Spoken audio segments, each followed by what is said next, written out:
Andri hanya anak seorang kuli bangunan. Setiap pagi ia berjalan kaki 5 kilometer menuju kampus dengan sepatu robek dan perut yang sering kosong. Di belakangnya, tawa tetangga dan hinaan saudara terus mengejar langkahnya. Mereka berkata, anak miskin tidak pantas bermimpi menjadi orang besar. Namun takdir berubah dalam sekejap ketika ayahnya tiba-tiba roboh di tengah proyek, sementara Andri harus memilih antara mengubur cita-citanya atau mempertaruhkan masa depan demi menyelamatkan keluarga. Tak seorang pun menyangka, keputusan yang diambil pemuda sederhana itu justru mengguncang semua orang yang pernah merendahkannya. Sebelum mulai ceritanya, coba tuliskan asal daerah kalian dari mana saat menonton video ini. Dan jangan lupa untuk like dan subscribe, agar channel ini semakin berkembang dan membagikan kisah-kisah menarik lainnya. Sekarang mari kita mulai ceritanya.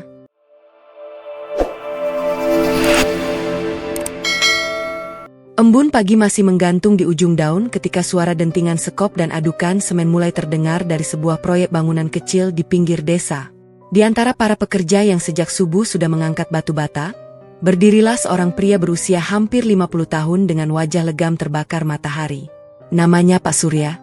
Kedua telapak tangannya dipenuhi kapalan, sementara punggungnya mulai membungkuk akibat puluhan tahun menjadi kuli bangunan. Di balik tubuh yang semakin rapuh itu, hanya ada satu alasan yang membuatnya tetap bertahan. Putra semata wayangnya. Namanya Andri. Pemuda berusia 18 tahun itu baru saja menyelesaikan sekolah menengah atas. Tubuhnya kurus, wajahnya sederhana, namun sorot matanya selalu memancarkan semangat yang berbeda dari pemuda lain di kampungnya. Andri tidak pernah bermimpi memiliki motor mahal. Ia tidak pernah membayangkan hidup bergelimang kemewahan. Ia hanya memiliki satu mimpi, kuliah. Baginya, pendidikan adalah satu-satunya jalan untuk mengubah nasib keluarganya. Namun, di kampung kecil itu, mimpi seperti itu justru terdengar lucu. Setiap sore setelah membantu ayahnya mengangkut pasir, Andri selalu duduk di teras rumah bambu mereka sambil membuka buku-buku bekas yang ia beli dari pasar loah. Lampu rumah yang redup tidak pernah menghalangi semangatnya membaca hingga larut malam. Suatu sore, ketika ia sedang menghafal rumus matematika, beberapa tetangga melewati rumahnya. Mereka berhenti. Salah seorang pria parubaya tertawa kecil. Masih saja belajar. Memangnya mau jadi presiden? Yang lain ikut tertawa. Anak kuli bangunan mau kuliah. Lucu juga. Andri mendengarnya dengan jelas. Namun ia tetap menatap bukunya. Pak Surya yang baru pulang bekerja hanya menggenggam gagang cangkul lebih erat. Ia ingin membela anaknya. Tetapi ia sadar, ucapan orang tidak akan pernah habis. Malam itu, hujan turun deras. Air menetes dari beberapa bagian atap rumah yang sudah lapuk. Andri memindahkan bukunya agar tidak terkena bocoran. Ibunya, Bu Rina, menghela napas panjang. Nak, ibu sedih melihat kamu harus belajar seperti ini. Andri tersenyum pelan. Kalau nanti Andri berhasil, rumah ini akan kita perbaiki. Bu Rina hanya mengusap kepala anaknya. Ia tahu, anaknya sedang menyimpan harapan yang begitu besar. Namun kenyataan seringkali lebih kejam daripada mimpi. Keesokan paginya, Andri ikut membantu ayahnya di proyek. Ia mengangkat semen, menyusun bata, lalu mendorong gerobak pasir di bawah terik matahari. Beberapa pekerja memandangnya iba. Salah satunya berkata pelan, "Kamu pintar, Ari. Kenapa tidak langsung kerja di kota saja?" Andri tersenyum. "Aku ingin kuliah dulu." Belum selesai ia berbicara, terdengar suara tawa dari ujung bangunan. Seorang mandor berkata keras, "Kuliah? Orang tuamu makan saja susah. Mimpi jangan terlalu tinggi." Para pekerja lain ikut tertawa. Pak Surya menundukkan kepala. Bukan karena malu, melainkan karena tidak mampu membalas perkataan itu. Sepanjang perjalanan pulang, suasana begitu sunyi. Sampai akhirnya Pak Surya menghentikan langkahnya. Ia merogoh kantong celana yang sudah kusam. Di sana hanya ada beberapa lembar uang yang bahkan tidak cukup membeli sepasang sepatu baru. Ia menyerahkannya kepada Andri. "Belilah buku yang kamu perlukan." Andri menolak. "Ayah lebih membutuhkan uang ini." Pak Surya tersenyum. "Kalau ayah berhenti bekerja hari ini, besok ayah masih bisa bekerja lagi. Tapi kalau kamu berhenti belajar, mungkin kesempatan itu tidak akan datang dua kali." Ucapan itu membuat mata Andri memerah. Seumur hidupnya, belum pernah ayahnya membeli pakaian baru untuk dirinya sendiri. Semua uang selalu dipakai demi keluarga. Hari-hari berikutnya tidak jauh berbeda. Setiap pagi Andri membantu ayahnya bekerja. Sore hari ia belajar. Malam hari ia kembali membuka buku hingga tertidur di meja. Di sisi lain, omongan warga semakin tajam. Saat berkumpul di warung kopi, nama Andri selalu menjadi bahan pembicaraan. Anak miskin kok bercita-cita jadi sarjana. Paling nanti juga kembali jadi kuli. Bapaknya sudah tua. Masih saja memaksakan sekolah. Bahkan saudara sendiri ikut meremehkannya. Suatu malam, pamannya datang berkunjung. Setelah makan malam selesai, pria itu menatap Andri sambil menggeleng. Sudahlah. Jangan membebani orang tua. Kalau sudah lulus sekolah, kerja saja. Bantu ayahmu. Jangan mimpi kuliah. Andri menatap pamannya dengan tenang. Saya ingin mengubah hidup keluarga. Pamannya tertawa cukup keras. Dengan kuliah, orang kaya saja banyak yang menganggur. Apalagi anak kuli. Ucapan itu menusuk hati Burina. Namun Andri tetap diam. Ia sadar, perdebatan tidak akan mengubah apapun. Yang mampu mengubah semuanya hanyalah hasil.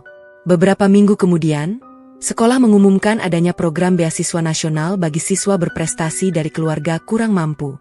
Guru matematika Andri langsung memanggilnya. Andri, kamu harus ikut. Andri tampak ragu. Persaingannya pasti berat, Pak.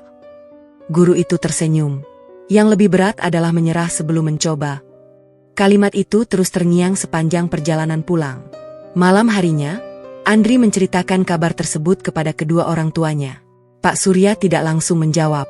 Ia hanya menatap wajah anaknya lama sekali. Lalu berdiri, masuk ke kamar. Beberapa menit kemudian ia kembali membawa sebuah kotak kayu kecil yang sudah usang. Kotak itu berisi beberapa lembar uang lusuh yang disimpan bertahun-tahun. Itu tabungan ayah. Bukan banyak. Tapi cukup untuk ongkosmu mengikuti seleksi. Andri langsung menggeleng. Jangan, Yah. Pak Surya tersenyum. Dulu ayah tidak sempat sekolah. Ayah ingin melihat kamu berjalan lebih jauh daripada ayah. Air mata Burina akhirnya jatuh. Ia tahu, uang itu sebenarnya disimpan ayahnya untuk memperbaiki atap rumah yang semakin bocor. Kini seluruh tabungan itu diberikan kepada Andri tanpa ragu sedikit pun. Malam itu Andri tidak bisa tidur. Ia memandangi langit-langit rumah yang berlubang. Suara jangkrik memenuhi keheningan. Dalam hati ia berjanji, apapun yang terjadi, ia tidak akan menyia-nyiakan pengorbanan kedua orang tuanya. Sementara itu, di luar rumah, beberapa warga kembali berkumpul di gardu ronda. Mereka melihat lampu rumah Andri masih menyala hingga larut malam. Seorang pria menyeringai. Lihat. Masih belajar. Kasihan. Nanti kalau gagal, baru tahu rasanya. Yang lain mengangguk sambil tertawa. Tak seorang pun menyadari, pemuda yang sedang mereka hina itu tengah mempersiapkan langkah pertama yang akan mengubah seluruh jalan hidupnya. Beberapa hari kemudian, sebelum matahari terbit, Andri mengenakan seragam sekolah yang sudah berkali-kali dijahit ibunya. Ia mencium tangan kedua orang tuanya. Pak Surya menepuk bahunya pelan. Pergilah. Jangan takut. Kalau niatmu baik, Allah pasti menunjukkan jalannya. Andri mengangguk dengan mata berkaca-kaca. Ia melangkah meninggalkan rumah kecilnya. Di tangannya hanya ada map berisi dokumen pendaftaran dan beberapa buku yang sudah mulai menguning. Tidak ada yang tahu bagaimana hasil seleksi itu nanti. Namun satu hal sudah pasti. Hari itu menjadi awal dari perjalanan panjang seorang anak kuli bangunan yang sedang menantang takdir, sementara seluruh kampung masih sibuk menertawakan mimpinya. Udara pagi terasa sejuk ketika Andri berdiri di halaman sekolah bersama ratusan peserta lain yang datang dari berbagai daerah. Di tangannya masih tergenggam map berisi berkas pendaftaran yang sudah beberapa kali ia periksa. Bukan karena takut ada yang kurang, melainkan karena ia tidak ingin mengecewakan kedua orang tuanya yang telah mengorbankan hampir seluruh tabungan mereka demi hari itu. Di sekelilingnya, banyak peserta datang bersama orang tua mereka menggunakan mobil pribadi. Sebagian mengenakan pakaian yang rapi dan sepatu baru. Ada yang membawa laptop mahal, ada pula yang ditemani guru les. Sementara Andri datang sendirian. Ia menumpang truk pengangkut sayuran hingga ke kota, lalu berjalan kaki hampir 2 km menuju lokasi seleksi. Sepatu lusuh yang dikenakannya mulai terbuka di bagian depan. Namun ia tidak memedulikannya. Yang ada di pikirannya hanya satu. Ia harus memberikan seluruh kemampuan yang dimilikinya. Seleksi berlangsung seharian penuh. Tes akademik, tes logika, tes wawancara. Hingga menjelang sore, tubuh Andri mulai kelelahan. Ketika sesi wawancara dimulai, seorang pewawancara parubaya menatap berkas miliknya cukup lama. Ayahmu seorang kuli bangunan. Iya, Pak. Ibumu ibu rumah tangga. Iya. Kalau nanti tidak mendapatkan beasiswa, apa yang akan kamu lakukan? Andri menarik napas perlahan. Saya akan tetap bekerja. Lalu menabung. Saya akan mencoba lagi tahun depan. Pendidikan bukan soal cepat atau lambat, tetapi soal tidak berhenti berusaha. Ruangan itu mendadak hening. Pewawancara tersenyum tipis. Ia tidak berkata apa-apa lagi. Beberapa hari setelah seleksi selesai, kehidupan kembali berjalan seperti biasa.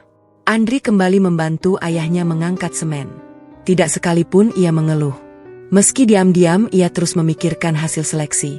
Setiap kali suara sepeda motor berhenti di depan rumah, jantungnya berdegup lebih cepat. Namun yang datang selalu orang lain. Hingga suatu siang, ketika matahari sedang terik, seorang petugas pos berhenti di depan rumah bambu mereka. Apakah ini rumah Andri? Andri yang sedang mencampur adukan semen segera berlari menghampiri. Petugas itu menyerahkan sebuah amplop besar. Tangan Andri mulai gemetar. Pak Surya ikut mendekat. Bu Rina keluar dari dapur dengan wajah penuh harap. Perlahan Andri membuka amplop itu. Matanya membaca setiap kalimat dengan napas yang tertahan. Beberapa detik kemudian, air matanya jatuh. Pak Surya mulai panik. Bagaimana, Nak? Andri tidak mampu menjawab. Ia hanya menyerahkan surat itu kepada ayahnya. Pak Surya membaca dengan terbata-bata. Kemudian tangannya ikut bergetar. Selamat. Anda dinyatakan diterima sebagai penerima beasiswa penuh. Kalimat itu seolah menghentikan waktu. Bu Rina langsung memeluk anaknya sambil menangis. Pak Surya menengadah ke langit. Bibirnya bergetar. Terima kasih, ya Allah. Untuk pertama kalinya setelah bertahun-tahun hidup dalam kesulitan, keluarga kecil itu merasakan kebahagiaan yang begitu besar.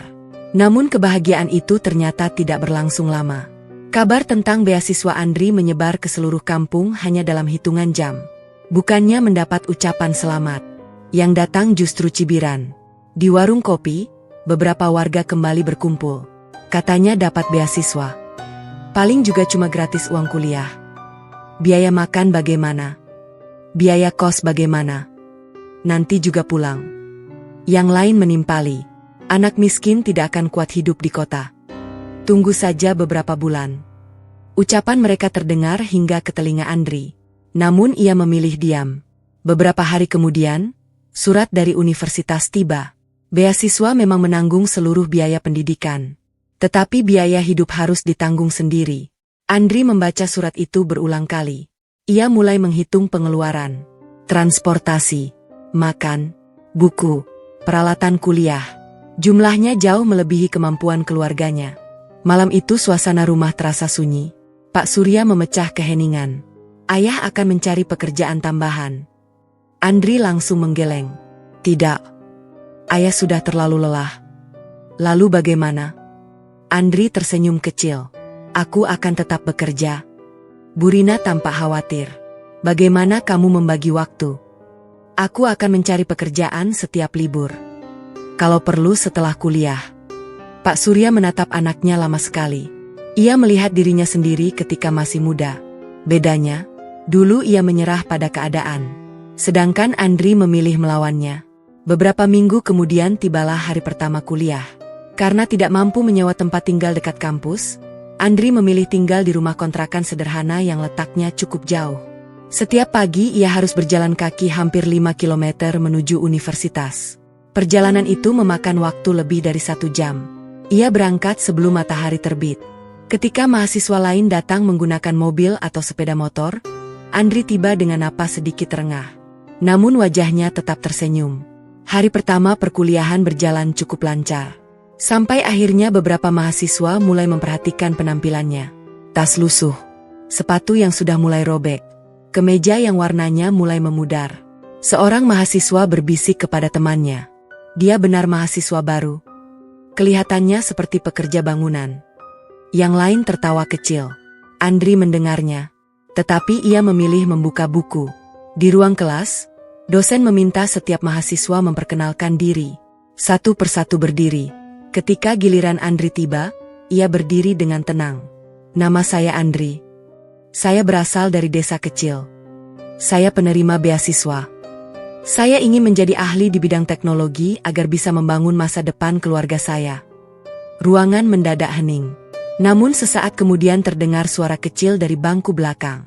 Anak beasiswa rupanya. Tidak heran bajunya begitu. Beberapa mahasiswa tertawa. Andri kembali duduk tanpa mengubah ekspresi. Ia sudah terlalu sering mendengar hinaan seperti itu. Kuliah demi kuliah berlalu. Setiap sore setelah selesai belajar, Andri langsung menuju sebuah proyek pembangunan rumah yang letaknya tidak jauh dari kampus. Ia bekerja sebagai buruh harian, mengangkat pasir, menyusun bata, membersihkan puing-puing. Tangannya kembali dipenuhi luka. Seringkali ia baru pulang menjelang malam. Setelah mandi dan makan seadanya, ia kembali membuka laptop pinjaman dari perpustakaan kampus. Belajar hingga larut. Lalu tidur hanya beberapa jam. Rutinitas itu berlangsung setiap hari. Tubuhnya semakin kurus. Namun semangatnya justru semakin kuat. Suatu sore, ketika sedang mengangkat sak semen, salah seorang pekerja memandang Andri dengan heran. "Kamu mahasiswa?" "Iya." "Kenapa masih mau bekerja seperti ini?" Andri tersenyum. "Karena ayah saya masih bekerja seperti ini. Selama beliau belum bisa berhenti, saya juga tidak akan berhenti." Pria itu terdiam. Belum pernah ia mendengar jawaban seperti itu. Di sisi lain, di kampung halaman, warga masih terus membicarakan Andri. Mereka yakin cepat atau lambat pemuda itu akan menyerah. Bahkan pamannya kembali datang menemui Pak Surya. "Sudahlah, suruh Andri pulang. Kasihan. Dia kuliah sambil jadi buruh." "Untuk apa?" Pak Surya hanya menjawab singkat. "Biarkan anak saya menyelesaikan perjuangannya." Pamannya menggeleng. "Nanti kalau gagal, jangan menyesal." Pak Surya tidak membalas lagi. Dalam hatinya, ia percaya. Selama Andri masih memiliki semangat, masih ada harapan. Beberapa hari kemudian, dosen memberikan tugas presentasi pertama kepada seluruh mahasiswa. Banyak yang mulai membentuk kelompok. Sebagian mahasiswa memilih teman yang penampilannya meyakinkan. Tidak ada seorang pun yang mengajak Andri. Ia akhirnya mengerjakan semuanya sendiri.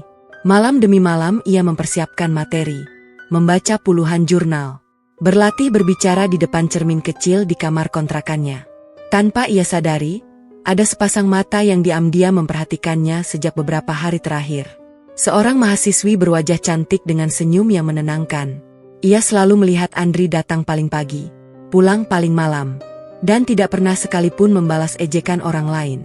Untuk pertama kalinya, rasa penasaran mulai tumbuh di hati gadis itu. Ia ingin mengetahui siapa sebenarnya pemuda sederhana yang terus memilih diam di tengah begitu banyak penghinaan. Pagi itu langit masih diselimuti awan tipis ketika Andri sudah berjalan menyusuri trotoar menuju kampus. Tas lusuh tergantung di pundaknya.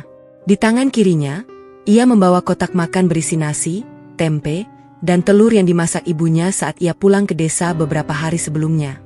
Makanan itu sengaja ia hemat agar pengeluaran bulanannya tidak membengkak. Jarak hampir 5 kilometer sudah menjadi bagian dari kehidupannya.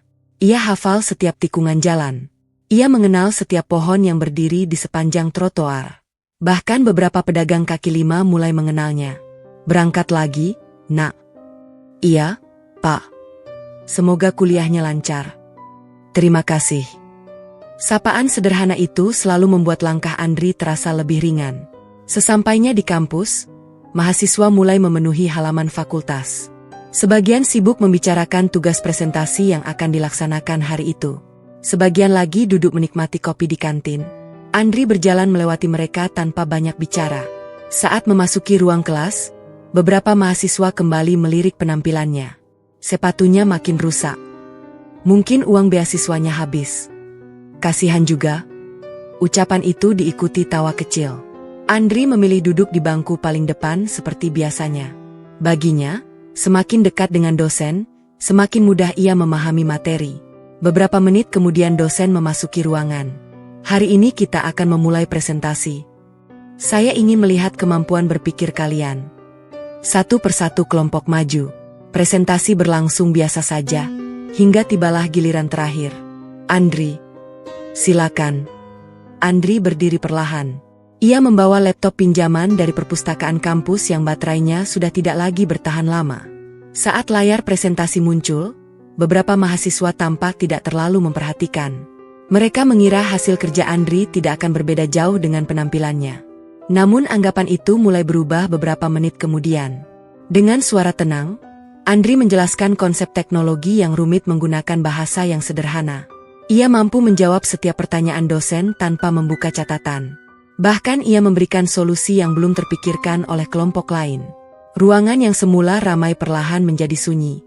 Semua mahasiswa mulai memperhatikan. Dosen tersenyum puas. Jawaban yang sangat baik. Luar biasa. Referensi yang kamu gunakan juga sangat lengkap. Beberapa mahasiswa saling berpandangan. Mereka tidak menyangka pemuda yang selama ini mereka remehkan justru memiliki kemampuan seperti itu. Namun tidak semua orang bisa menerima kenyataan tersebut. Seorang mahasiswa bernama Kevin mengangkat tangan. Pak, saya rasa dia pasti mengambil materi dari internet. Beberapa mahasiswa mengangguk. Dosen tersenyum tipis. Baik. Kalau begitu saya akan memberikan satu pertanyaan yang tidak ada di dalam materi. Beliau langsung mengajukan persoalan yang jauh lebih sulit. Semua mata tertuju kepada Andri. Tanpa ragu, Andri mulai menjelaskan. Ia menggambar skema di papan tulis. Menjelaskan langkah demi langkah. Hingga akhirnya dosen menganggukkan kepala. Itulah jawaban yang saya harapkan. Ruangan kembali hening. Kevin menundukkan wajah. Tidak ada lagi yang bisa ia bantah. Setelah kelas selesai, beberapa mahasiswa mulai menghampiri Andri. Namun bukan untuk meminta maaf. Mereka justru ingin memastikan sesuatu. Eri, kamu benar belajar sendiri? Iya. Kamu ikut bimbingan? Tidak. Lalu kenapa bisa sepintar itu? Andri tersenyum kecil. Saya hanya belajar sedikit lebih lama. Jawaban itu membuat mereka terdiam. Di sudut ruangan, seorang mahasiswi memperhatikan percakapan itu sambil tersenyum. Namanya Alia. Wajahnya cantik dengan sorot mata yang lembut. Cara berpakaiannya sederhana. Ia tidak pernah memakai barang-barang mencolok seperti sebagian besar mahasiswa lain. Alia diam-diam kagum. Bukan hanya karena kecerdasan Andri, melainkan karena kerendahan hatinya. Hari-hari berikutnya, Andri tetap menjalani rutinitas yang sama. Kuliah, berjalan kaki, bekerja di proyek bangunan, belajar hingga larut malam. Ia tidak pernah berubah meski dosen mulai sering memujinya. Suatu sore, ketika Andri sedang menyapu sisa pasir di lokasi proyek, sebuah mobil berwarna hitam berhenti di pinggir jalan. Pintu mobil terbuka. Seorang gadis turun sambil membawa payung. Andri terkejut. Ternyata Alia. Apa yang kamu lakukan di sini? Alia tersenyum. Aku yang seharusnya bertanya. Kamu benar bekerja di proyek? Andri tampak sedikit canggung. Iya. Setelah kuliah. Alia memperhatikan tangan Andri yang dipenuhi bekas luka. Kamu melakukan semua ini setiap hari? Iya. Capek. Pasti. Tapi kalau berhenti, aku tidak bisa bertahan kuliah. Jawaban itu membuat hati Alia terasa sesak. Ia baru pertama kali melihat seseorang berjuang sekeras itu demi pendidikan. Sementara banyak teman mereka justru sering mengeluh hanya karena tugas yang menumpuk. Aku boleh membantu. Andri langsung menggeleng. Terima kasih. Tapi aku bisa sendiri. Alia tidak memaksa. Ia hanya mengangguk pelan sebelum pergi. Namun sejak hari itu, rasa kagumnya tumbuh semakin dalam. Beberapa hari kemudian, gosip mulai beredar di kampus. Kevin dan teman-temannya melihat Alia berbicara dengan Andri. Mereka langsung menyebarkan berbagai cerita. Katanya Alia dekat dengan anak beasiswa. Masa sih? Mungkin cuma kasihan. Mana mungkin Alia tertarik. Dia cantik. Dia pintar. Pasti banyak yang mengejar. Semua orang menganggap hubungan mereka tidak mungkin lebih dari sekadar teman. Andri sendiri mulai merasa tidak nyaman. Ia sadar Alia sering menyapanya. Sering bertanya apakah ia sudah makan. Kadang membawakan fotokopi materi kuliah tanpa diminta. Namun Andri memilih menjaga jarak.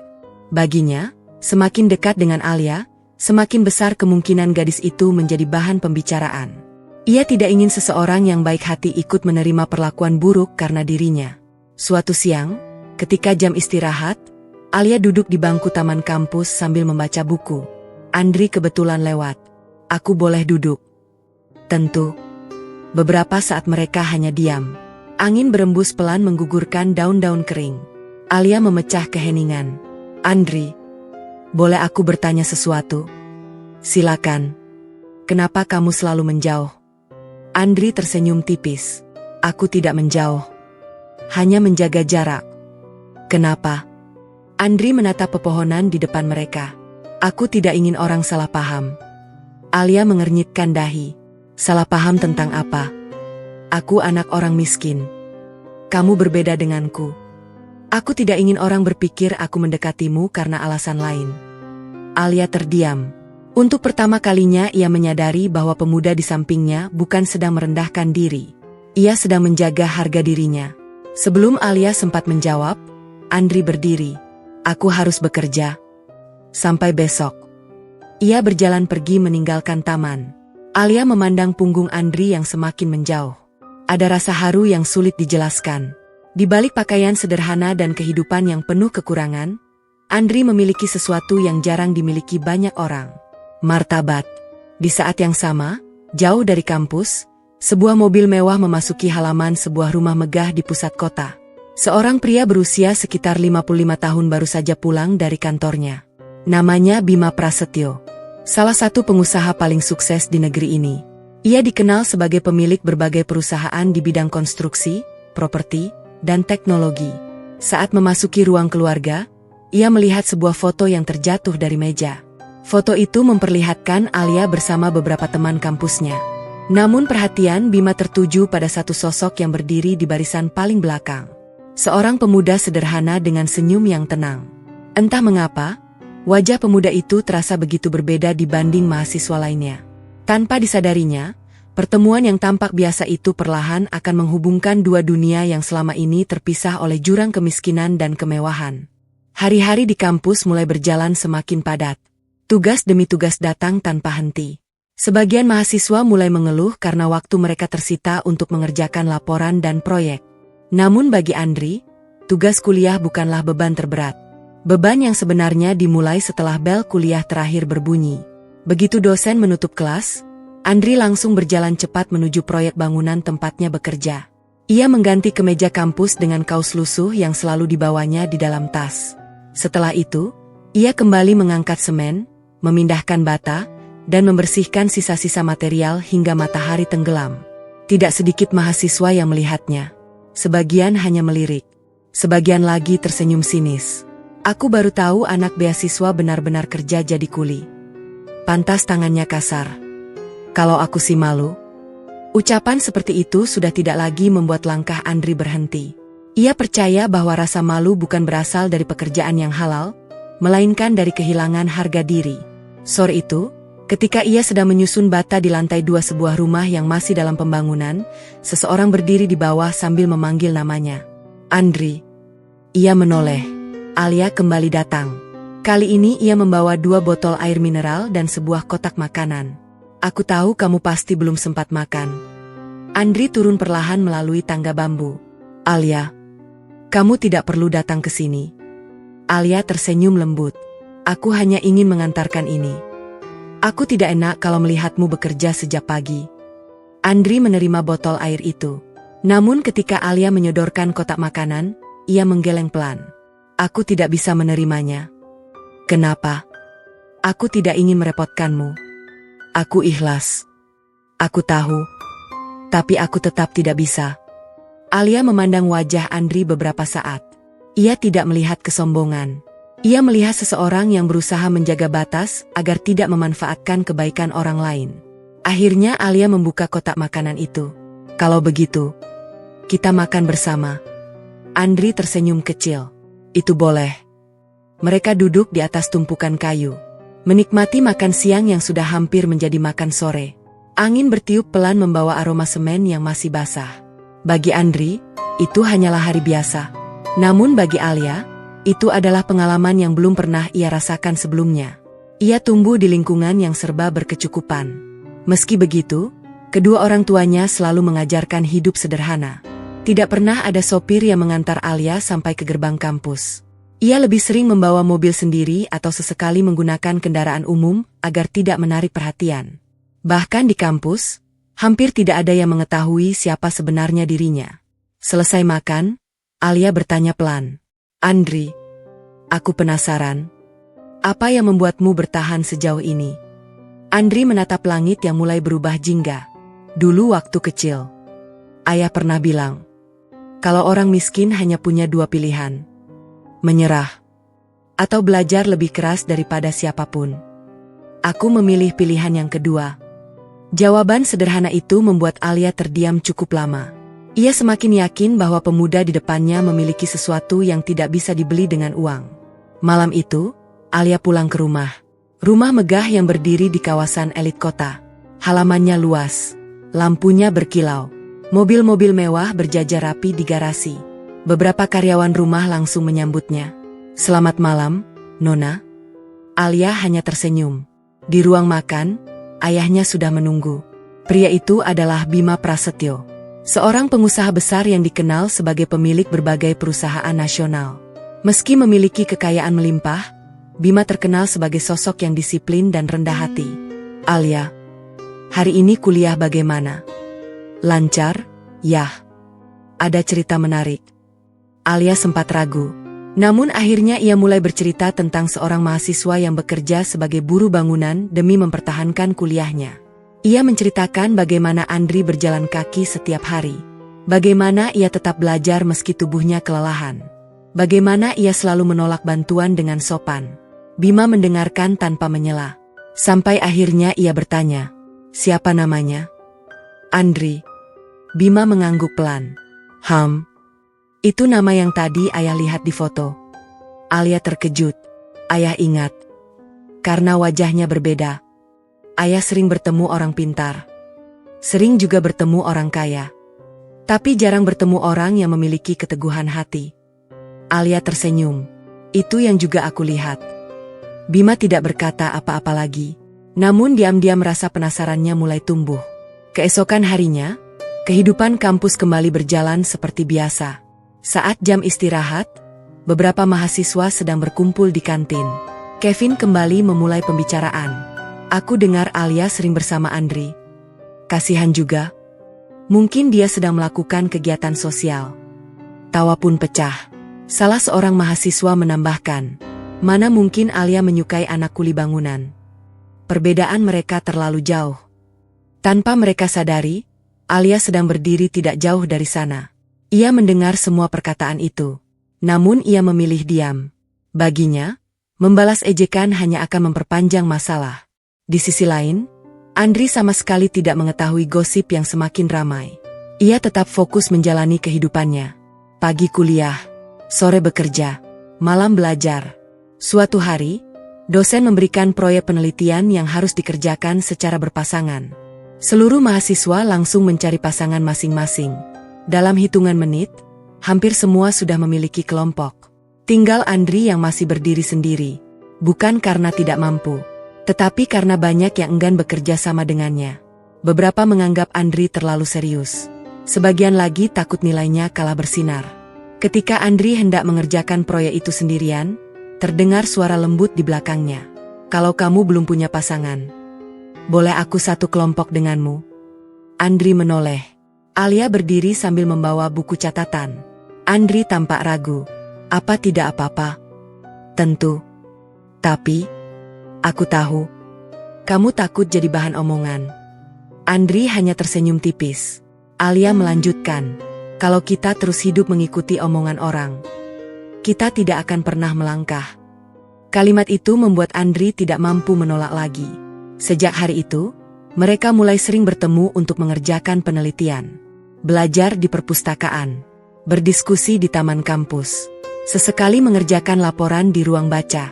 Semakin lama, Alia semakin mengenal sosok Andri. Ia mengetahui bahwa pemuda itu tidak pernah mengeluh meski hidupnya begitu berat. Sebaliknya, Andri mulai mengetahui banyak hal tentang Alia. Gadis itu tidak pernah memamerkan kekayaan, tidak pernah memakai barang bermerek secara berlebihan, tidak pernah merendahkan siapapun. Namun satu hal masih belum diketahui Andri. Bahwa perempuan sederhana yang kini sering belajar bersamanya sebenarnya adalah putri tunggal salah satu konglomerat paling berpengaruh di negeri ini. Rahasia itu masih tersimpan rapat. Dan ketika akhirnya Andri mengetahui siapa Alia sebenarnya, perasaan yang selama ini perlahan tumbuh di dalam hatinya justru berubah menjadi ketakutan yang jauh lebih besar. Sejak menjadi pasangan dalam proyek penelitian, Andri dan Alia semakin sering menghabiskan waktu bersama. Hampir setiap sore mereka duduk di sudut perpustakaan, dikelilingi tumpukan buku dan jurnal. Ketika perpustakaan mulai sepi, mereka berpindah ke taman kampus sambil melanjutkan diskusi. Awalnya, semua berjalan biasa. Namun perlahan, kebersamaan itu mengubah sesuatu. Bukan hanya di hati Alia, tetapi juga di hati Andri. Alia mulai mengenal kebiasaan Andri yang selalu datang paling pagi. Ia tahu Andri tidak pernah membeli kopi di kantin karena memilih membawa air minum sendiri. Ia juga tahu Andri sering menahan lapar agar uang sakunya cukup sampai akhir bulan. Sementara Andri mulai memahami bahwa Alia adalah gadis yang berbeda. Ia tidak pernah membanggakan dirinya, tidak pernah memandang rendah orang lain, dan selalu menghargai setiap orang yang bekerja keras. Suatu sore, mereka sedang duduk di taman kampus menyelesaikan laporan penelitian. Alia memperhatikan tangan Andri yang sedang mengetik di laptop. Jari-jari itu dipenuhi bekas luka kecil. Kulitnya kasar. Bekas semen masih tampak di sela kuku meski sudah dicuci berkali-kali. Masih sakit. Andri tersenyum. Sudah biasa. Aku heran. Kamu tidak pernah mengeluh. Aku pernah mengeluh. Alia menatapnya, tapi hanya di dalam hati. Jawaban itu membuat Alia tersenyum tipis. Ia semakin kagum. Di saat banyak orang mudah menyerah karena masalah kecil, Andri justru memilih memikul kesulitannya sendiri. Hari-hari berlalu. Nilai proyek penelitian mereka menjadi yang tertinggi di kelas. Dosen bahkan menjadikan hasil kerja mereka sebagai contoh untuk mahasiswa lain. Namun keberhasilan itu justru membuat sebagian mahasiswa semakin iri. Kevin kembali menjadi orang yang paling tidak menyukai Andri. Di kantin, ia sengaja berbicara cukup keras agar terdengar oleh banyak orang. Kalau tidak karena Alia, mana mungkin anak beasiswa itu bisa sehebat sekarang? Temannya tertawa. Mungkin Alia yang mengerjakan semuanya. Ucapan itu membuat beberapa mahasiswa ikut berbisik-bisik. Andri yang kebetulan lewat hanya menghentikan langkah sebentar, lalu melanjutkan berjalan. Alia justru menghampiri Kevin. Kalau kamu merasa lebih pintar, buktikan dengan hasilmu, bukan dengan merendahkan orang lain. Suasana kantin langsung sunyi. Kevin tidak menyangka Alia akan membela Andri di depan banyak orang. Sejak hari itu, gosip semakin menyebar. Banyak mahasiswa mulai menganggap Alia menyukai Andri. Padahal tidak ada satupun dari mereka yang pernah melihat Andri melakukan sesuatu yang melampaui batas. Ia selalu menjaga sikap. Tidak pernah menghubungi Alia lebih dulu jika tidak ada urusan kuliah. Tidak pernah meminta diantar. Tidak pernah meminta bantuan. Semua itu justru membuat Alia semakin yakin pada perasaannya. Suatu sore, setelah menyelesaikan presentasi, Alia mengajak Andri berjalan menuju taman belakang kampus. Tempat itu cukup sepi. Hanya ada beberapa mahasiswa yang sedang membaca buku. Alia menarik napas panjang. Andri, ada yang ingin aku sampaikan. Andri menghentikan langkah. Apa? Alia menatap matanya. Aku menyukaimu. Kalimat itu membuat Andri membeku. Beberapa detik ia tidak mampu berkata apa-apa. Angin berembus pelan. Daun-daun berguguran di sekitar mereka. Alia kembali berbicara. Aku tahu mungkin ini terlalu tiba-tiba. Tapi aku tidak ingin menyembunyikannya lagi. Aku menyukai perjuanganmu. Aku menyukai caramu menghormati orang tua. Aku menyukai keteguhanmu. Andri menundukkan kepala. Dadanya terasa sesak. Sebenarnya, sejak lama ia juga mulai menyimpan perasaan yang sama. Namun ia sudah berjanji pada dirinya sendiri. Ia tidak boleh membiarkan perasaan itu tumbuh.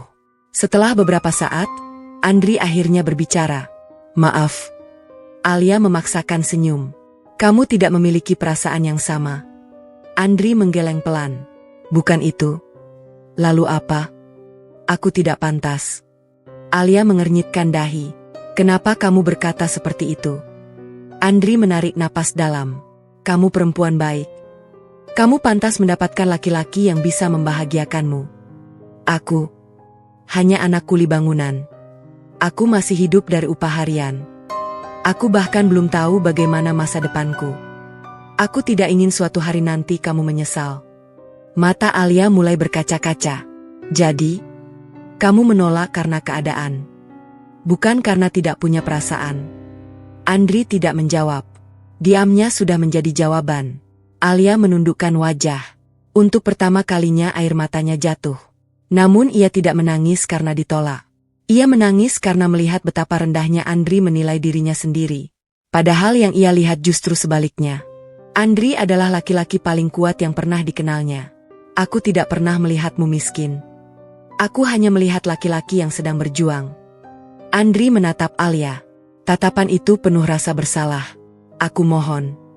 Jangan menungguku. Kalau suatu hari aku berhasil, mungkin aku akan datang. Tapi hari ini, aku belum pantas. Setelah mengatakan itu, Andri membalikkan badan. Ia berjalan perlahan meninggalkan taman. Setiap langkah terasa semakin berat. Ia ingin berhenti. Ia ingin kembali. Namun harga dirinya menahan semua itu. Di sisi lain, Alia tetap berdiri di tempat. Ia menghapus air matanya. Lalu tersenyum kecil. Aku akan menunggu. Meski Andri sudah tidak lagi mendengarnya. Malam itu, Andri bekerja hingga larut. Ia sengaja mengambil lembur agar pikirannya tidak dipenuhi wajah Alia. Tangannya terus mengangkat semen. Punggungnya mulai terasa nyeri. Namun rasa sakit itu tidak sebanding dengan apa yang sedang ia rasakan di dalam hati.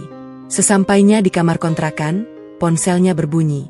Pesan dari ibunya. Nah, ayahmu tadi batuk cukup keras. Tapi beliau tetap memaksakan bekerja. Andri langsung menelepon. Pak Surya menjawab dengan suara lemah. Ayah tidak apa-apa. Hanya kecapean. Andri merasa tidak tenang. Keesokan harinya, ia memutuskan pulang ke desa setelah kuliah selesai. Sesampainya di rumah, ia terkejut melihat ayahnya masih mengenakan pakaian kerja meski wajahnya terlihat pucat. Ayah, kenapa tetap bekerja? Pak Surya tersenyum. Kalau ayah berhenti, siapa yang membayar kebutuhan sehari-hari? Belum sempat Andri menjawab, Pak Surya tiba-tiba batuk keras. Tubuhnya kehilangan keseimbangan. Ember yang dibawanya terjatuh.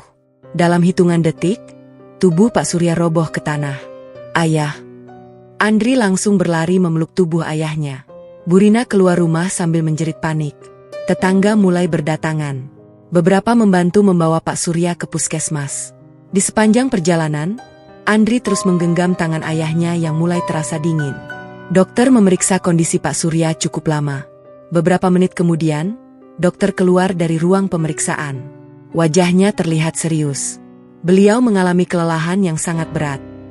Dan ada cedera pada paru-parunya akibat terlalu lama menghirup debu di tempat kerja. Kalimat itu membuat dunia Andri seakan berhenti berputar. Di saat ia sedang berusaha mempertahankan kuliahnya, orang yang selama ini menjadi sumber kekuatannya justru mulai kehilangan kesehatannya. Dan untuk pertama kalinya sejak meninggalkan kampung demi mengejar cita-cita, Andri mulai mempertanyakan satu hal yang paling menakutkan. Haruskah ia mengorbankan impiannya demi menyelamatkan ayah yang telah mengorbankan seluruh hidupnya untuk dirinya? Suara kipas angin tua berputar pelan di ruang perawatan puskesmas. Bau obat-obatan memenuhi ruangan yang sederhana itu. Andri duduk di samping ranjang ayahnya sejak malam hingga matahari kembali terbit. Matanya merah karena tidak tidur semalaman. Pak Surya masih terbaring lemah. Sesekali ia batuk pelan. Burina menggenggam tangan suaminya tanpa henti, seolah takut kehilangan orang yang selama ini menjadi tiang keluarga mereka. Dokter kembali datang melakukan pemeriksaan. Kondisinya sudah lebih baik. Tetapi beliau tidak boleh bekerja berat untuk sementara waktu. Kalimat itu terdengar sederhana. Namun bagi Andri, maknanya sangat besar. Tidak bekerja berarti tidak ada penghasilan. Tidak ada penghasilan berarti kebutuhan keluarga terancam. Dan jika keadaan itu berlangsung lama, bukan hanya biaya hidup yang terganggu. Kuliahnya pun ikut berada di ujung tanduk. Siang itu, setelah ayahnya diperbolehkan pulang, Andri berjalan sendirian menuju belakang rumah. Ia memandangi tumpukan alat kerja ayahnya yang masih bersandar di dinding. Sekop, cetok, helm proyek yang catnya mulai mengelupas. Semua benda itu menjadi saksi puluhan tahun perjuangan seorang ayah. Tanpa sadar, air mata Andri jatuh.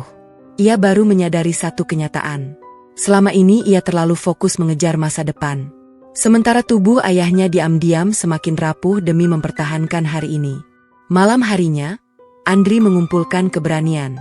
"Ayah, aku ingin berhenti kuliah dulu." Burina langsung mengangkat kepala. "Apa? Aku akan bekerja penuh waktu. Nanti kalau keadaan sudah membaik, aku bisa kuliah lagi." Belum sempat Burina berbicara, Pak Surya yang masih lemah langsung menggeleng keras. "Tidak. Tapi ya, tidak." Suara Pak Surya terdengar lebih tegas daripada biasanya. "Kalau kamu berhenti sekarang, semua perjuangan kita selama ini akan sia-sia. Ayah masih bisa bekerja." Andri menatap wajah ayahnya. "Dokter melarang ayah." Pak Surya tersenyum tipis. "Kalau bukan ayah, berarti kamu yang bekerja. Tapi kuliahmu tidak boleh berhenti." Perkataan itu membuat suasana rumah kembali hening. Tak ada lagi yang sanggup berbicara. Keesokan paginya, Andri kembali ke kota. Ia membawa beban yang jauh lebih berat daripada sebelumnya. Kini bukan hanya dirinya yang harus bertahan, tetapi juga kedua orang tuanya. Sejak hari itu, Andri mengambil pekerjaan tambahan. Jika sebelumnya ia hanya bekerja setelah kuliah selesai, kini ia juga menerima pekerjaan pada akhir pekan. Kadang membantu mengangkut material, kadang membersihkan gudang, kadang memperbaiki pagar rumah warga. Apapun yang bisa menghasilkan uang akan ia kerjakan. Tubuhnya mulai kelelahan. Ia sering tiba di kamar kontrakan lewat tengah malam. Namun pukul 5 pagi ia sudah kembali bangun untuk berjalan menuju kampus. Akibatnya, kondisi fisiknya perlahan menurun. Suatu pagi, ketika dosen sedang menjelaskan materi, kepala Andri terasa sangat berat. Tulisan di papan mulai terlihat kabur. Matanya perlahan tertutup. Brak! Kepalanya membentur meja. Seluruh kelas menoleh. "Andri." Dosen segera menghampiri. "Kamu tidak apa-apa?" Andri langsung berdiri. "Maaf, Pak. Saya kurang tidur." Dosen memandang wajah Andri yang tampak pucat. "Kamu pulang saja. Istirahat." Andri menggeleng. "Saya masih sanggup." Dosen tidak memaksa. Namun sejak hari itu, beliau mulai memperhatikan perubahan pada mahasiswa berprestasi tersebut. Nilai tugas Andri masih baik, tetapi wajahnya semakin kurus. Matanya dipenuhi lingkaran hitam. Langkahnya tidak lagi setegap dulu. Di luar kelas, gosip kembali bermunculan. Kevin tersenyum sinis. "Lihat. Akhirnya mulai tidak kuat. Aku bilang juga apa? Anak miskin tidak akan bertahan lama." Temannya ikut menimpali. "Mungkin sebentar lagi dia berhenti kuliah." Tawa mereka terdengar cukup jelas. Namun Andri tetap berjalan tanpa menoleh. Sore itu, ketika ia hendak berangkat bekerja, Alia mengejarnya. "Andri, kamu kelihatan sakit." "Aku baik-baik saja." "Kamu bohong." Andri tersenyum kecil. "Hanya sedikit lelah." Alia memperhatikan wajah Andri. Ia tahu ada sesuatu yang disembunyikan. Setelah beberapa saat, Andri akhirnya menceritakan kondisi ayahnya. Tentang sakit yang dialami Pak Surya. Tentang biaya hidup yang semakin berat. Tentang keinginannya untuk berhenti kuliah yang akhirnya ditolak ayahnya. Alia mendengarkan tanpa memotong sedikit pun. Ketika cerita itu selesai, matanya kembali berkaca-kaca. "Kenapa kamu tidak pernah bercerita?" "Aku tidak ingin merepotkan siapapun. Kita teman. Aku tahu. Tapi masalah ini tanggung jawabku." Alia menghela napas panjang. Malam itu, ia tidak bisa tidur. Ia terus memikirkan keadaan Andri. Akhirnya ia memiliki sebuah ide. Keesokan harinya, kampus mengumumkan adanya program asisten laboratorium. Mahasiswa yang diterima akan memperoleh uang saku setiap bulan. Jumlahnya memang tidak besar, namun cukup membantu biaya hidup. Tanpa sepengetahuan Andri, Alia menemui salah seorang dosen. "Pak, saya ingin merekomendasikan seseorang." Dosen tersenyum. "Kalau yang kamu maksud Andri, saya sudah memikirkannya sejak lama. Tapi keputusan tetap berdasarkan kemampuan." Beberapa hari kemudian, pengumuman keluar. Nama Andri berada di urutan pertama. Ia diterima sebagai asisten laboratorium. Saat membaca pengumuman itu, Andri tersenyum lega. Tambahan penghasilan tersebut sedikit meringankan bebannya. Namun ia tidak pernah tahu bahwa Alia telah menjadi orang pertama yang mengingatkan dosen tentang dirinya. Alia sengaja menyembunyikan semua itu. Ia tidak ingin Andri merasa berutang budi.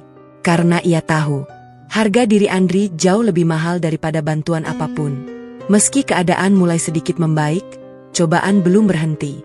Menjelang ujian tengah semester, tugas kuliah semakin menumpuk. Sebagai asisten laboratorium, Andri juga harus membantu dosen di luar jam kuliah. Sementara pekerjaan di proyek bangunan tetap harus dijalankan. Tubuhnya benar-benar berada di batas kemampuan. Suatu malam, ketika sedang belajar di perpustakaan, ia tanpa sadar tertidur di atas meja. Saat membuka mata, seluruh ruangan sudah hampir kosong.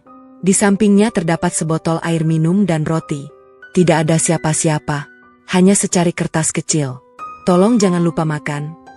Tidak ada nama. Namun Andri tahu siapa yang meninggalkannya. Ia hanya tersenyum tipis. Lalu menyimpan kertas itu di dalam buku catatannya. Sebagai pengingat bahwa di tengah perjalanan yang begitu berat, masih ada seseorang yang diam-diam mendoakan dan mempercayainya. Sementara itu, jauh di sebuah gedung perkantoran yang menjulang tinggi di pusat kota, Bima Prasetyo baru saja menerima laporan dari salah seorang rekannya yang juga menjadi dosen tamu di universitas tempat Alia kuliah. Pak Bima, ada satu mahasiswa yang menarik perhatian kami. Namanya Andri. Anaknya sangat cerdas. Prestasinya luar biasa. Tetapi hidupnya sangat sulit. Bima perlahan meletakkan cangkir kopinya. Nama itu kembali terdengar. Untuk kedua kalinya dalam beberapa minggu terakhir. Rasa penasarannya semakin besar. Tanpa diketahui siapapun, ia mulai memutuskan untuk mencari tahu sendiri siapa sebenarnya pemuda sederhana yang diam-diam telah mengubah cara putrinya memandang kehidupan. Semester demi semester berlalu.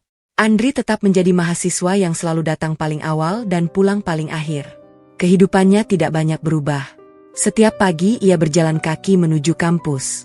Seusai kuliah, ia membantu di laboratorium.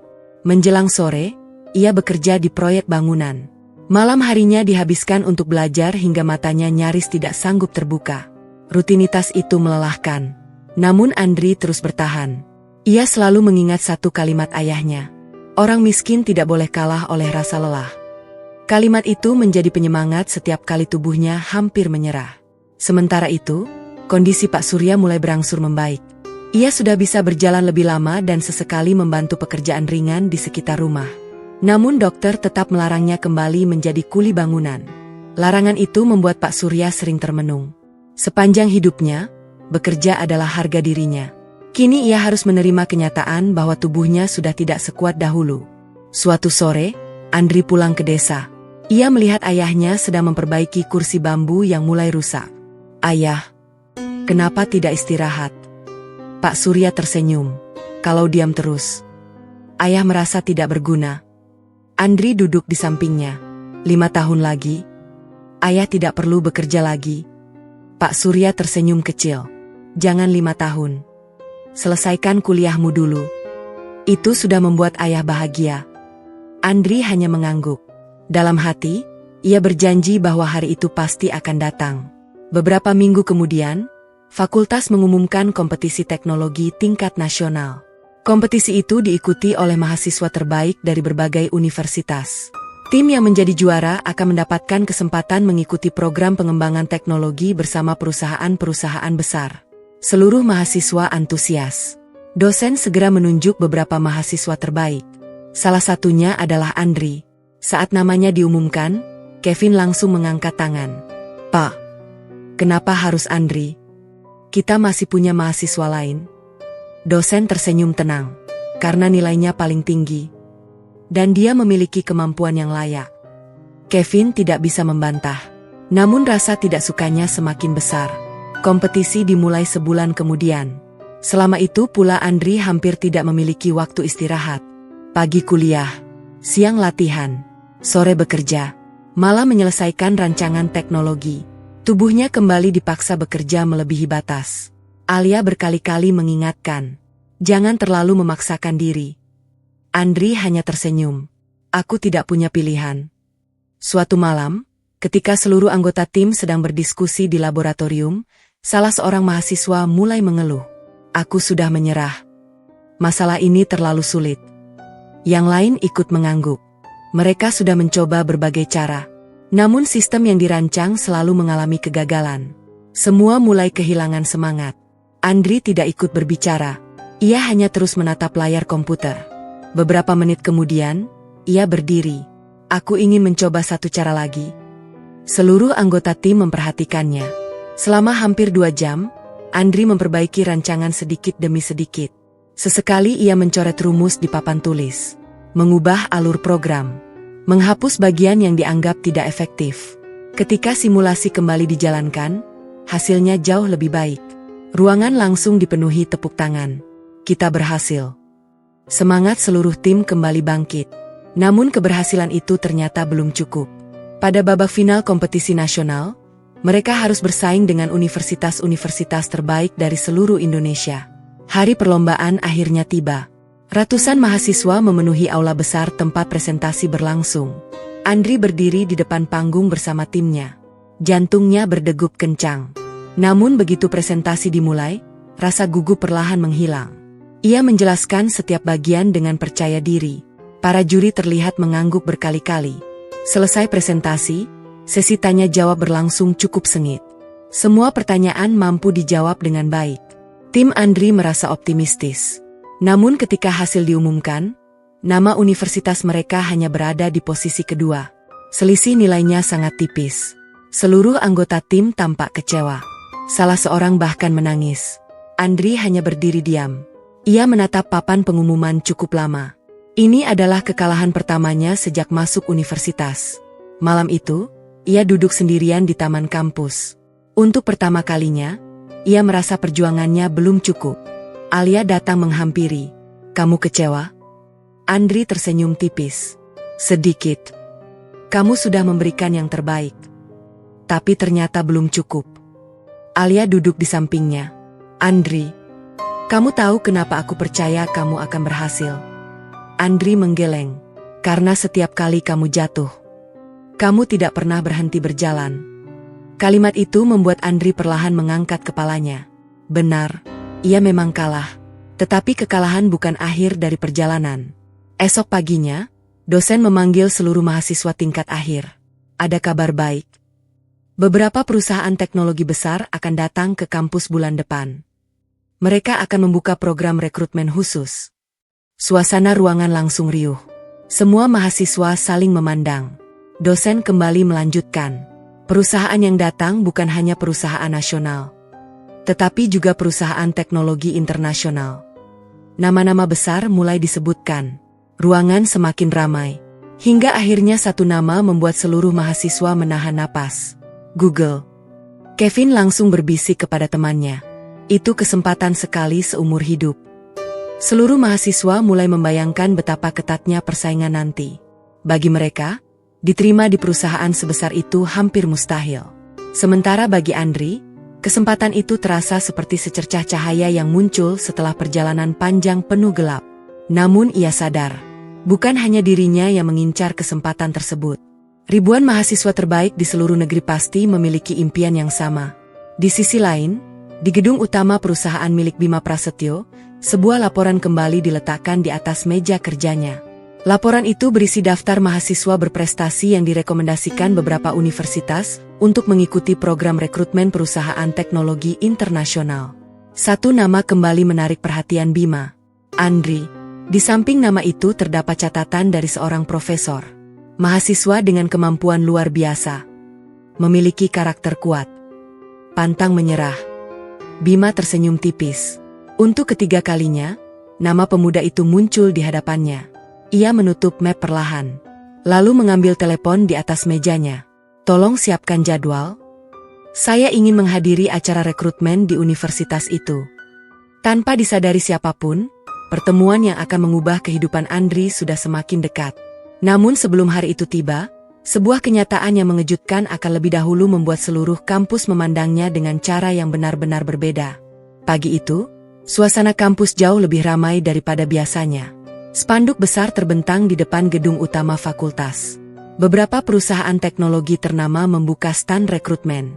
Para mahasiswa tingkat akhir datang mengenakan pakaian terbaik mereka, membawa map berisi berkas lamaran, sertifikat, dan portofolio. Semua berharap mendapatkan satu kesempatan. Satu kesempatan yang mampu mengubah masa depan. Andri berdiri di depan cermin kecil kamar kontrakannya. Ia merapikan kemeja putih yang sudah beberapa kali dipakai untuk acara penting. Jas yang dikenakannya bukan miliknya sendiri. Jas itu dipinjamkan oleh dosen pembimbing setelah mengetahui Andri tidak memiliki pakaian formal. Meski ukurannya sedikit kebesaran, Andri tetap mengenakannya dengan penuh rasa syukur. Sebelum berangkat, ia membuka dompet lusuhnya. Di dalamnya tersimpan sebuah foto kecil. Foto ayah dan ibunya. Ia menatap foto itu beberapa detik. Lihatlah. Aku akan berusaha sekuat tenaga. Ia memasukkan kembali foto itu ke dalam dompet. Lalu mulai berjalan menuju kampus. Sesampainya di lokasi, antrean peserta sudah sangat panjang. Mahasiswa dari berbagai jurusan memenuhi aula. Sebagian sibuk membaca kembali catatan. Sebagian lagi berlatih menjawab pertanyaan wawancara. Andri memilih duduk di sudut ruangan sambil membuka laptopnya. Ia kembali membaca materi yang telah dipelajarinya selama bertahun-tahun. Tidak lama kemudian, Kevin datang bersama beberapa temannya. Ia melirik Andri dari ujung kepala hingga kaki. Wah, pinjam jas juga rupanya. Temannya tertawa kecil. Kalau diterima nanti jangan lupa traktir. Kevin kembali berkata dengan nada mengejek. Kalau memang diterima. Andri hanya tersenyum tipis. Ia menutup laptopnya. Lalu berdiri menuju ruang seleksi. Baginya, membalas ejekan hanya akan membuang energi. Tahap pertama adalah tes kemampuan teknis. Puluhan peserta duduk di depan komputer. Soal-soalnya jauh lebih sulit dibanding ujian kampus. Beberapa peserta mulai terlihat panik. Ada yang berkali-kali mengusap keringat. Ada pula yang menyerah sebelum waktu habis. Sementara Andri mengerjakan semuanya dengan tenang. Ia mengingat setiap malam panjang yang dihabiskannya belajar di bawah lampu redup. Setiap luka di tangannya. Setiap langkah kaki yang menempuh 5 km menuju kampus. Semua perjuangan itu seolah berubah menjadi kekuatan. Ketika waktu habis, Andri mengembuskan napas panjang. Ia telah memberikan seluruh kemampuannya. Beberapa jam kemudian, hasil tahap pertama diumumkan. Dari ratusan peserta, hanya 30 orang yang lolos. Nama Andri berada di urutan kedua. Kevin berhasil lolos di urutan terakhir. Wajahnya tampak tidak puas. Ia tidak menyangka Andri kembali berada di atasnya. Seleksi berlanjut ke tahap wawancara. Seorang pewawancara asing didampingi penerjemah mulai mengajukan berbagai pertanyaan. Andri, apa alasan terbesar kamu ingin bekerja di bidang teknologi? Andri menjawab tanpa ragu. Saya ingin menciptakan teknologi yang bermanfaat. Bukan hanya untuk perusahaan, tetapi juga untuk masyarakat. Pewawancara kembali bertanya. Kamu berasal dari keluarga sederhana. Kalau nanti mendapatkan penghasilan besar, apa yang pertama kali akan kamu lakukan? Andri tersenyum. Saya ingin membangun rumah untuk orang tua saya. Mereka sudah terlalu lama hidup di rumah yang bocor. Ruangan mendadak sunyi. Pewawancara menatap Andri beberapa saat. Lalu tersenyum. Jawaban itu tidak tercantum dalam buku manapun. Namun terasa sangat tulus. Seleksi berlangsung hingga sore. Semua peserta diminta menunggu hasil akhir melalui surat elektronik. Andri pulang dengan langkah tenang. Ia tidak tahu apa yang akan terjadi, namun ia tidak menyesali apapun. Beberapa hari kemudian, kampus kembali dipenuhi suasana haru. Hari wisuda akhirnya tiba. Gedung utama dipenuhi bunga dan keluarga para wisudawan. Pak Surya datang mengenakan kemeja putih sederhana yang baru dibelikan Andri beberapa minggu sebelumnya. Bu Rina memakai kebaya yang dijahit tetangga mereka. Mereka datang dengan bus antar kota sejak dini hari. Bagi keduanya, hari itu adalah hari yang selama ini hanya mereka impikan. Ketika memasuki aula, Pak Surya tampak gugup. Ia belum pernah berada di tempat sebesar itu. Ayah, duduk saja di sini. Pak Surya mengangguk sambil terus memandang ke arah panggung. Tak lama kemudian, acara dimulai. Satu demi satu nama dipanggil. Hingga akhirnya pembawa acara mengucapkan kalimat yang membuat seluruh ruangan hening. Peraih predikat lulusan terbaik tahun ini. Andri. Tepuk tangan langsung bergemuruh memenuhi aula. Para dosen berdiri. Mahasiswa ikut memberikan penghormatan. Pak Surya terdiam. Matanya mulai berkaca-kaca. Ia melihat anaknya berjalan menuju panggung dengan toga hitam yang sederhana. Langkah Andri tenang. Namun di balik ketenangan itu, Tersimpan perjalanan panjang yang hanya diketahui keluarganya. Rektor menyerahkan piagam penghargaan. Luar biasa. Kamu membanggakan universitas ini. Andri menundukkan kepala penuh hormat. Di kursi penonton, Bu Rina tidak mampu lagi menahan air mata. Pak Surya menggenggam tangan istrinya. Anak kita berhasil. Suara itu bergetar. Selama puluhan tahun menjadi kuli bangunan, ia tidak pernah membayangkan akan mendengar tepuk tangan sebanyak itu untuk putranya. Di sudut aula, Alia ikut berdiri memberikan tepuk tangan paling lama. Matanya dipenuhi air mata. Ia teringat hari pertama melihat Andri berjalan dengan sepatu robek. Teringat ketika Andri menolak perasaannya demi menjaga harga diri. Hari itu semua pengorbanan Andri akhirnya mendapatkan pengakuan. Namun kejutan terbesar ternyata belum datang. Selesai acara wisuda, para mahasiswa berkumpul bersama keluarga. Andri sedang berfoto bersama kedua orang tuanya ketika ponselnya berbunyi. Sebuah surat elektronik baru masuk. Pengirimnya adalah tim rekrutmen Google. Tangan Andri mendadak gemetar. Ia memandang layar ponselnya beberapa detik. Bu Rina mulai cemas. Nah, ada apa? Andri belum menjawab. Ia membuka surat itu perlahan. Matanya membaca setiap kalimat dengan napas yang tertahan. Beberapa detik kemudian, air matanya jatuh tanpa mampu ditahan. Pak Surya langsung memegang bahu anaknya. Andri, kamu kenapa? Andri mengangkat wajahnya, lalu menyerahkan ponsel itu kepada ayahnya. Pak Surya membaca perlahan. Meski tidak terlalu memahami istilah-istilah yang tertulis, satu kalimat langsung menarik perhatiannya. Selamat. Anda dinyatakan diterima. Pak Surya terdiam. Tangannya mulai bergetar. Ia memandang wajah Andri bergantian dengan layar ponsel. Air mata yang selama ini ia tahan akhirnya mengalir deras.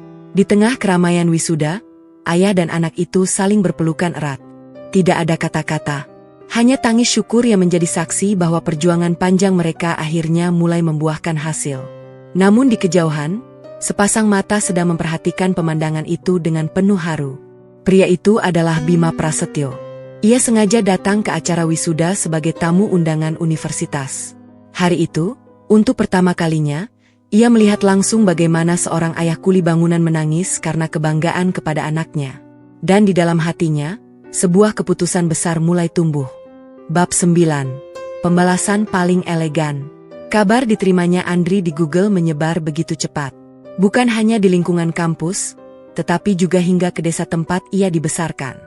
Mahasiswa yang dulu meremehkannya kini berebut mengucapkan selamat. Dosen-dosen merasa bangga karena salah satu lulusan terbaik mereka berhasil menembus perusahaan teknologi kelas dunia. Bahkan Kevin yang selama ini selalu memandang rendah Andri hanya mampu berdiri diam. Ia masih sulit mempercayai kenyataan itu. Pemuda yang dulu ia ejek karena sepatu robek dan tas lusuh kini berhasil meraih impian yang bahkan belum tentu bisa ia capai. Kevin menghampiri Andri dengan langkah pelan. Selamat. Andri menoleh. Terima kasih. Aku? Kevin menundukkan kepala. Dulu aku sering bersikap buruk kepadamu. Aku minta maaf. Andri tersenyum tulus. Semoga kita sama-sama berhasil. Tidak ada sindiran. Tidak ada kata-kata yang menyakitkan. Jawaban sederhana itu justru membuat Kevin semakin merasa malu. Ia baru menyadari bahwa kebesaran seseorang bukan hanya terlihat dari pencapaiannya, tetapi juga dari caranya memperlakukan orang lain. Beberapa minggu kemudian, Andri resmi memulai pekerjaannya. Hari pertamanya dipenuhi berbagai pelatihan dan orientasi.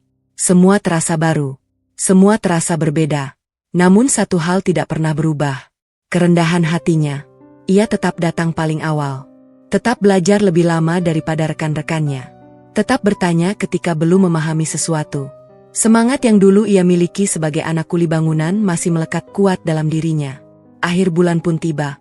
Andri membuka aplikasi rekeningnya. Angka yang muncul membuatnya terdiam. Gaji pertamanya telah masuk. Jumlahnya mencapai hampir 100 juta rupiah. Tangannya bergetar. Ia tidak langsung membeli apapun. Tidak memesan barang mewah. Tidak mengunggah apapun ke media sosial. Yang pertama kali ia lakukan adalah menelepon ibunya. Bu, sudah masuk. Bu Rina belum memahami maksud anaknya. Apa yang masuk? Nak. Gaji pertama Andri. Di seberang telepon terdengar keheningan. Lalu suara tangis pelan. Alhamdulillah. Terima kasih, ya Allah. Andri ikut menitikkan air mata. Mulai bulan ini, ayah tidak boleh bekerja lagi. Tugas ayah sekarang hanya menjaga kesehatan. Pak Surya yang mendengar percakapan itu langsung memalingkan wajah. Ia tidak ingin anaknya melihat air matanya. Namun air mata itu tetap jatuh. Bukan karena sedih, melainkan karena perjuangan yang selama ini dijalani akhirnya membuahkan hasil. Beberapa bulan berlalu, Andri mulai mewujudkan satu demi satu impiannya. Rumah bambu yang selama bertahun-tahun menjadi tempat berteduh keluarganya dibongkar dengan penuh haru. Di atas tanah yang sama berdiri rumah baru yang kokoh, luas, dan nyaman. Saat rumah itu selesai dibangun, Pak Surya berdiri lama di depan pintu. Tangannya menyentuh dinding yang halus. Ia teringat masa-masa ketika air hujan selalu menetes ke ruang tamu. Kini semua itu tinggal kenangan. Ayah, ini rumah ayah. Pak Surya menggeleng pelan. Bukan. Ini rumah hasil perjuanganmu. Andri tersenyum. Kalau bukan karena ayah, Andri tidak akan pernah sampai di sini. Beberapa hari kemudian, sebuah mobil baru berhenti di halaman rumah. Pak Surya mengira mobil itu salah alamat. Sampai Andri menyerahkan kunci kepadanya. Ayah, mulai sekarang, kita tidak perlu berjalan jauh lagi. Pak Surya memandang mobil itu bergantian dengan wajah anaknya. Ayah tidak bisa mengemudi. Andri tertawa kecil. Nanti Andri yang mengajari. Suasana rumah dipenuhi tawa. Tetangga yang berdiri di luar pagar mulai berbisik-bisik. Itu mobil siapa? Katanya milik Andri. Masa? Benar. Beberapa orang yang dulu paling sering menghina kini berdiri memandang rumah baru itu dengan wajah tidak percaya. Namun Andri belum berhenti. Ia masih mengingat satu hal. Ayahnya telah menghabiskan hampir seluruh hidup sebagai kuli bangunan. Karena itu, Andri memutuskan membuka sebuah toko bahan bangunan di desanya. Bukan toko kecil, melainkan toko yang lengkap dengan gudang penyimpanan dan puluhan jenis material. Ia memberi nama toko itu, Toko Surya Jaya, menggunakan nama ayahnya. Saat papa nama dipasang, Pak Surya kembali menitikkan air mata. Kenapa memakai nama ayah? Andri tersenyum. Karena semua ini dimulai dari ayah. Toko itu berkembang sangat cepat. Banyak warga mulai berbelanja di sana. Andri juga membuka lapangan pekerjaan bagi pemuda desa. Bahkan beberapa tetangga yang dahulu sering menghinanya kini datang melamar pekerjaan. Bu Rina sempat bertanya, "Nak, kamu tidak marah kepada mereka?" Andri menggeleng. Kalau dulu mereka menghina karena tidak mengenal Andri, hari ini biarlah mereka mengenal Andri melalui kebaikan. Jawaban itu membuat Bu Rina tersenyum bangga. Sementara itu, di kota, Bima Prasetyo terus mengikuti perkembangan Andri. Ia sengaja mencari informasi melalui beberapa rekannya. Semua laporan yang diterimanya hampir sama. Andri sangat disiplin, tidak pernah menyombongkan jabatan, selalu membantu rekan kerja. Prestasinya luar biasa. Suatu malam, Bima memanggil Alia ke ruang kerjanya. Ayah ingin bertanya. Alia duduk perlahan. Tentang Andri. Wajah Alia langsung berubah. Ayah sudah tahu. Bima tersenyum. Sudah sejak lama? Alia menundukkan kepala. Maaf. Aku tidak pernah bermaksud menyembunyikan. Bima menggeleng. Ayah tidak marah. Ayah hanya ingin tahu. Apakah perasaanmu masih sama? Alia mengangkat wajahnya perlahan. Masih. Meski dia pernah menolakku. Bima tersenyum tipis. Itu justru alasan ayah semakin menghormatinya. Alia tampak bingung. Kenapa? Karena laki-laki yang menolak memanfaatkan keadaan. Biasanya sedang menjaga harga dirinya. Bima berdiri lalu berjalan ke arah jendela. Selama puluhan tahun ayah membangun perusahaan. Ayah bertemu ribuan orang. Ada yang kaya, ada yang pintar. Tapi sangat sedikit yang memiliki karakter seperti Andri. Ia berbalik menatap putrinya. Kalau memang hatimu masih memilihnya, ayah ingin bertemu dengannya. Jantung Alia berdegup kencang. Ia tidak menyangka akan mendengar kalimat itu dari ayahnya sendiri. Namun di saat harapan mulai tumbuh kembali, Andri sama sekali tidak mengetahui apa yang sedang terjadi. Baginya, masih ada satu hal yang harus ia selesaikan terlebih dahulu. Ia ingin membuktikan kepada dirinya sendiri bahwa keberhasilan bukan alasan untuk berhenti menjadi pribadi yang rendah hati. Tanpa disadarinya, Pertemuan yang akan menentukan seluruh masa depan cintanya kini tinggal menunggu waktu. Beberapa hari setelah percakapannya dengan Alia, Bima Prasetyo tidak langsung menghubungi Andri. Sebagai seorang pengusaha, ia terbiasa menilai seseorang dari tindakan, bukan dari cerita orang lain. Ia ingin mengenal Andri apa adanya, bukan sebagai lulusan terbaik, bukan sebagai pegawai di perusahaan teknologi besar, melainkan sebagai manusia. Suatu akhir pekan, Bima mengenakan pakaian sederhana. Ia meminta sopir menghentikan mobil beberapa ratus meter dari toko bahan bangunan milik Andri. Tanpa pengawal, tanpa memperkenalkan diri, ia berjalan masuk seperti pelanggan biasa. Di dalam toko, beberapa karyawan sedang melayani pembeli. Di sudut gudang, Andri terlihat sedang membantu memindahkan beberapa sak semen bersama para pekerja. Padahal ia bisa saja hanya duduk di ruang kantor. Namun Andri memilih ikut bekerja. Melihat pemandangan itu, Bima hanya memperhatikan dalam diam. Tak lama kemudian, seorang pelanggan lanjut usia datang sambil membawa daftar belanja. Pak tua itu tampak kebingungan menghitung biaya material yang harus dibelinya. Andri segera menghampiri. "Biar saya bantu, Pak." Dengan sabar, ia menjelaskan jenis-jenis bahan bangunan yang lebih hemat namun tetap berkualitas. Bahkan ketika mengetahui rumah kecil milik pelanggan itu sedang diperbaiki karena rusak diterpa hujan, Andri memberikan potongan harga tanpa diminta. Pak tua itu berkali-kali mengucapkan terima kasih. Bima memperhatikan semuanya. Tidak ada kamera, tidak ada wartawan, tidak ada orang penting yang sedang melihat. Andri berbuat baik karena memang sudah menjadi kebiasaannya, bukan karena ingin dipuji. Saat hendak meninggalkan toko, Bima sengaja menghampiri kasir. "Siapa pemilik toko ini?" Kasir tersenyum. "Mas Andri, Pak." Beliau selalu bilang, keuntungan bisa dicari lagi, tapi kepercayaan orang jangan sampai hilang. Bima mengangguk pelan. Kalimat sederhana itu membuatnya semakin yakin. Malam harinya, ia mengundang Andri datang ke rumah. Undangan itu disampaikan secara resmi melalui sekretaris perusahaan. Ketika menerima surat tersebut, Andri sempat kebingungan. Ia tidak pernah mengenal Bima Prasetyo secara pribadi. Namun karena undangan itu bersifat baik, ia memutuskan datang. Hari yang ditentukan pun tiba. Andri mengenakan kemeja putih sederhana dan jas yang pernah dipakainya saat wisuda. Ia tiba di rumah megah milik Bima dengan perasaan gugup. Saat pintu utama terbuka, Andri langsung terdiam. Di ruang tamu berdiri Alia. Mereka saling memandang beberapa detik. Sudah cukup lama mereka tidak bertemu. Alia tersenyum hangat. "Selamat datang." Andri membalas senyumnya. "Terima kasih."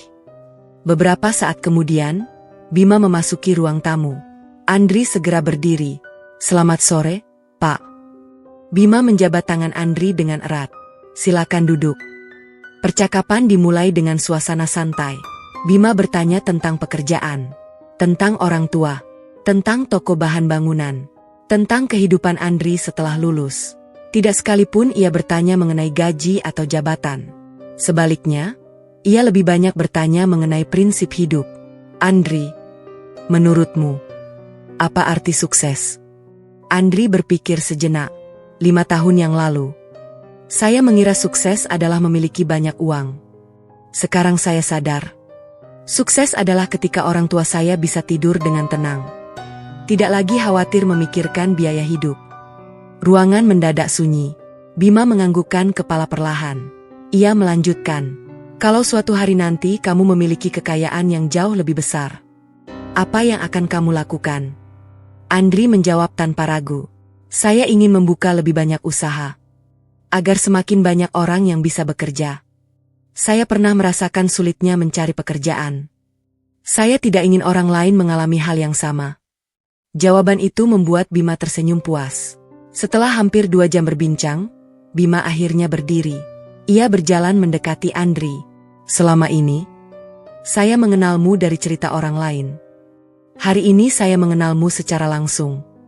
Andri, ada satu hal yang ingin saya sampaikan."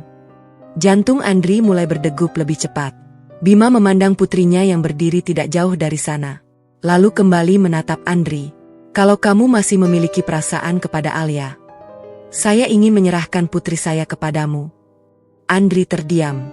Ia benar-benar tidak menyangka. Matanya perlahan memandang Alia. Gadis itu hanya tersenyum sambil menahan air mata. Andri menundukkan kepala. "Pak, saya..." Bima mengangkat tangan pelan. "Saya tahu. Dulu kamu menjauh. Bukan karena tidak mencintainya. Tetapi karena kamu ingin menjaga harga dirimu. Itulah alasan saya semakin menghormatimu." Air mata Andri mulai jatuh. "Dulu saya menolak. Karena saya belum mampu membahagiakannya. Hari ini pun, saya masih harus terus belajar." Bima tersenyum hangat. "Tidak ada manusia yang langsung sempurna. Yang saya cari bukan laki-laki yang sudah selesai berjuang, tetapi laki-laki yang tidak pernah berhenti berjuang." Beberapa bulan kemudian, pernikahan Andri dan Alia dilangsungkan. Tidak mewah, tidak berlebihan, namun penuh kehangatan. Pak Surya duduk di barisan depan mengenakan setelan jas sederhana. Tangannya terus menggenggam sapu tangan karena air matanya tidak berhenti mengalir. Bu Rina berkali-kali mengusap wajahnya. Ia masih sulit percaya. Anak yang dulu belajar di bawah atap bocor. Anak yang berjalan kaki 5 kilometer menuju kampus. Anak yang setiap sore mengangkat semen demi membayar biaya hidup. Hari itu resmi menjadi suami dari perempuan yang sejak awal percaya pada perjuangannya. Beberapa minggu setelah pernikahan, Andri dan Alia kembali ke desa. Rumah baru Pak Surya kini menjadi tempat berkumpul keluarga. Toko Surya Jaya semakin berkembang. Puluhan warga bekerja di sana. Di antara mereka terdapat beberapa tetangga yang dahulu paling sering mencibir Andri.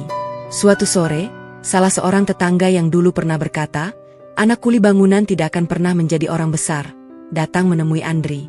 Wajahnya penuh rasa malu. "Andri, aku datang bukan untuk meminta bantuan. Aku hanya ingin meminta maaf. Aku terlalu sering meremehkanmu." Andri tersenyum lalu menjabat tangannya. "Semua sudah berlalu. Kita sama-sama belajar." Tetangga itu menundukkan kepala. "Terima kasih." Melihat pemandangan itu, Pak Surya tersenyum haru dari teras rumah. Dulu ia sering pulang dengan tubuh penuh debu semen. Sering mendengar anaknya dihina. Sering menahan sakit hati dalam diam. Namun hari ini, ia melihat sendiri bahwa penghinaan tidak pernah mampu mengalahkan ketekunan. Sore menjelang malam, Andri berdiri di halaman rumah bersama ayah dan ibunya. Di hadapan mereka berdiri rumah yang kokoh. Di sampingnya terdapat toko bahan bangunan yang ramai oleh pembeli. Mobil keluarga terparkir di halaman. Namun semua itu bukanlah hal yang paling membahagiakan. Yang paling membahagiakan adalah melihat kedua orang tuanya tersenyum tanpa lagi dibayangi rasa cemas. Pak Surya memandang putranya dengan mata yang berkaca-kaca. "Dulu, orang-orang menertawakan mimpimu. Hari ini, mereka belajar bahwa mimpi tidak pernah memilih siapa yang berhak memilikinya." Andri memeluk ayah dan ibunya erat. Ia menengadah ke langit yang mulai dihiasi cahaya senja. Dalam hati, ia bersyukur kepada Allah karena telah memberinya kekuatan untuk bertahan di setiap langkah yang sulit. Ia akhirnya memahami bahwa kemiskinan bukanlah akhir dari kehidupan. Kemiskinan hanyalah titik awal bagi mereka yang berani bekerja keras, menjaga kejujuran, menghormati orang tua, dan tidak pernah menyerah pada keadaan.